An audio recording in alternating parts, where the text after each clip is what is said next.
সারা বিশ্বের নজর এখন মানচিত্রের সেই রেখায় যেখানে বারুদের গর্জন আর কূটনৈতিক দাবার চাল মিলেমিশে একাকার হয়ে গেছে। যখন শান্তির সাদা পায়রাগুলো ডানা ঝাপটে ক্লান্ত, তখন পর্দার আড়ালে চলতে থাকা ক্ষমতার লড়াইয়ের কম্পন অনুভূত হয়েছে হাজার মাইল দূরের বাণিজ্য নগরীগুলোতেও। মুনাফার হিসেব মেলাতে বসা মানুষগুলো এখন কেবল অনিশ্চয়তার প্রহর গুনছেন, কারণ আগামীর সকালটা কোনো বড় প্রাপ্তির বদলে নিয়ে আসতে পারে কেবল অস্থিরতার নতুন কোনো অধ্যায়।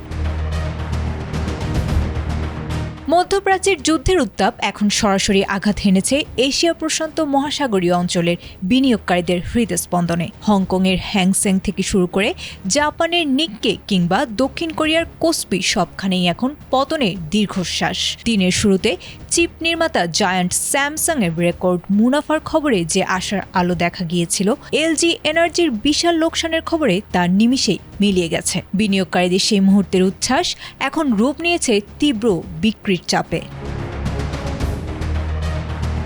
তবে বাজারের এই অস্থিরতার মূল কেন্দ্রবিন্দুতে রয়েছে কালো সোনা বা জ্বালানি তেল। ব্রেন্ট ক্রুড তেলের দাম ব্যারেল প্রতি $125 ছাড়িয়ে গেছে, যা যুদ্ধের আগের তুলনায় প্রায় দ্বিগুণ। হোয়াইট হাউসের এক রুদ্ধদ্বার বৈঠক এই আগুনে যেন ঘি ঢেলেছে। ডোনাল্ড ট্রাম্প প্রশাসনের পক্ষ থেকে ইরানের ওপর দীর্ঘমেয়াদী অবরোধের প্রস্তুতি এবং হরমুজ প্রণালীতে কঠোর নিয়ন্ত্রণের আভাস সরবরাহ শৃঙ্খলে বড় ধরনের ধস নামানোর আশঙ্কা তৈরি করেছে।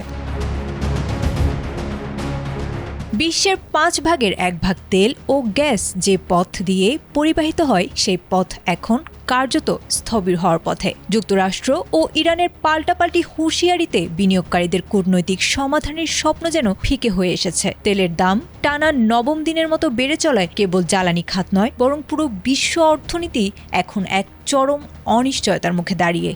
দুই শক্তির মধ্যে শান্তি আলোচনা থমকে যাওয়ায় এই অস্থিরতা যে সহসা কাটছে না, শেয়ার বাজারের নিম্নমুখী সূচকেই তার বড় প্রমাণ। আয়েশা আক্তার, ATN বাংলা।